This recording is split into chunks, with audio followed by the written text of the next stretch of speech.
What's going on, guys? Keep it back with another video. I wanted to talk in this video to see, what do you guys think? You think Sony has already won this console generation with everything that's been announced, with all the PlayStation orders that has happened?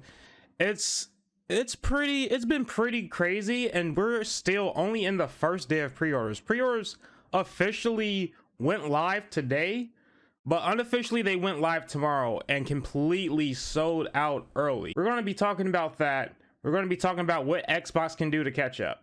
Let's get into it. Dysfunctional.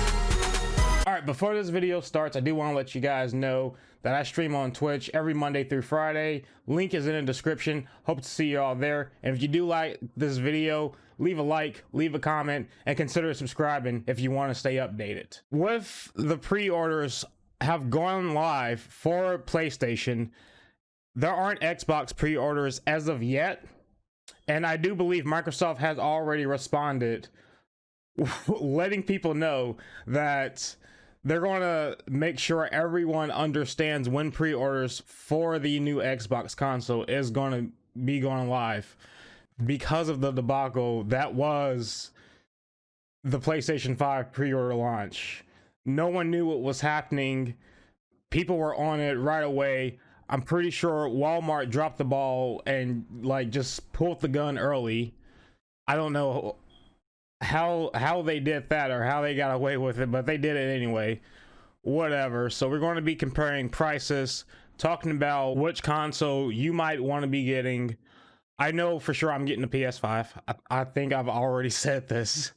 And we're going to be talking about exclusives, launch titles, and what both of these approaches for this console generation are going to be looking like going forward. We can actually see standard edition for the PlayStation 5. This is with the disc drive and everything, is going to be $499. It's $500 American dollars. It's going to be launching with Spider-Man, of course. They're going to have that PlayStation Plus exclusive lineup that they're going to be porting over to the PS5 in higher fidelity, 4K, hopefully higher frame rates as well. We have the digital edition for $399, exact same console with just no disc drive. That is literally the only difference. Xbox, on the other hand, seems to be taking a completely different approach with this console launch. Now, the base Xbox Series X is going to have a disc drive. It's going to be $499, $500 straight up, just like the base PlayStation 5. On paper, the Xbox is the more powerful console, but that, you know, you could look at paper stats a lot and sort of get a general idea of how it's going to perform. But as we saw last generation, those stats really don't account for much when it comes to the actual games. You know, they want to make sure that these games run good and smooth across the board at all times. One major difference, though, is that the Xbox Series X is going to have a 1 terabyte NVMe SSD, and they've also leaked prices for other storage drives for the Xbox, and those are expensive. They're talking upwards of $200 for an additional terabyte, which is ridiculous, especially when you consider that this NVMe technology has been on PC for years at this point, and you can get a 1 terabyte NVMe right now on Amazon or Newegg or something like that for just over $100. So the fact that they're talking $200 is ridiculous to me. PlayStation, on the other hand, is going to have an 825 gigabyte SSD. Apparently they put their own R&D into that technology and did their own research for it to make it a little bit better, but we're going to see. Developers have been talking about how it's going to be better and all of that. Now, as we can see here, the Series S is the hard drive version, the one that does not come without a disc drive. That is the completely digital version of the Xbox coming out, and it is $100 cheaper than the standard digital version of the PS5.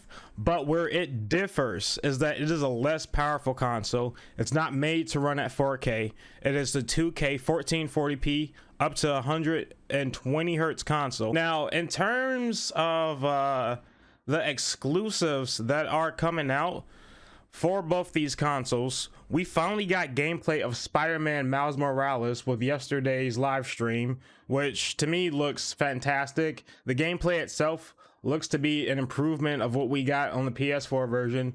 Graphics seem to be great. I did notice a little bit of frame dips here and there when I was watching the live stream. Could have been a live stream, could have been the console. You know, that remains yet to be seen. We'll see. So yeah, we did get word that Final Fantasy 16 is going to be a PlayStation exclusive, and not to mention the fact that Final Fantasy VII Remake still has another game coming, and we know that they still have that exclusivity deal with Sony. Fable is also going to be a launch title for the Xbox. We haven't seen gameplay of that. I'm excited for Fable, but again, with the way that Microsoft is handling everything, they're taking a completely different approach with the Xbox going forward, where it seems like that they're trying to make this new Xbox essentially a home PC theater system, if you understand what I mean. So every game that comes out on Xbox is dropping same day on PC and on Game Pass. So if you already have a powerful PC with the capabilities or more of the Xbox, there's really no reason for you to be getting this new console. And I see, you know, on the other hand, you know, like, there are some people that just don't want to deal with PC. I completely understand that. They like the convenience of the console, or they have friends and family that already are a part of that Xbox ecosystem and would rather just have the Xbox playing games like 2K, Call of Duty, what have you.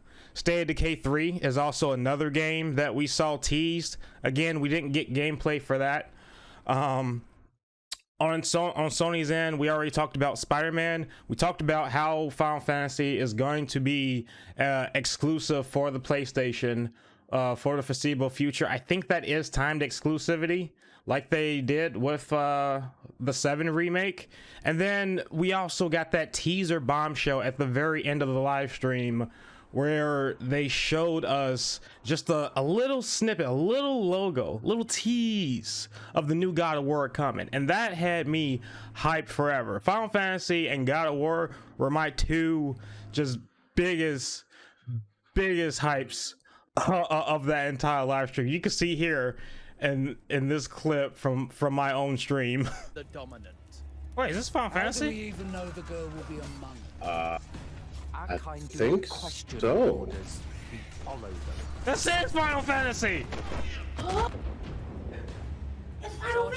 Final Fantasy song! It's definitely Final Fantasy. This is happening.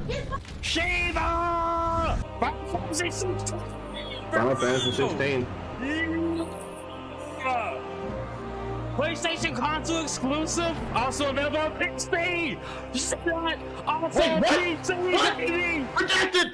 Now, another thing I did want to talk about was the massive lead Sony already has over Xbox compared, like, in terms of player base. Sony currently has a massive lead over the Xbox. And if the backwards compatibility rumors are true, Sony's trying to make most PS4 games backwards compatible. Same with Xbox. You're going to be able to play your library of PS4. Right now, we think they're just focusing on exclusives. Remains to be seen. Hopefully in the future, it'll be more and more games that I don't see why they couldn't, because these consoles are essentially PCs now, you know?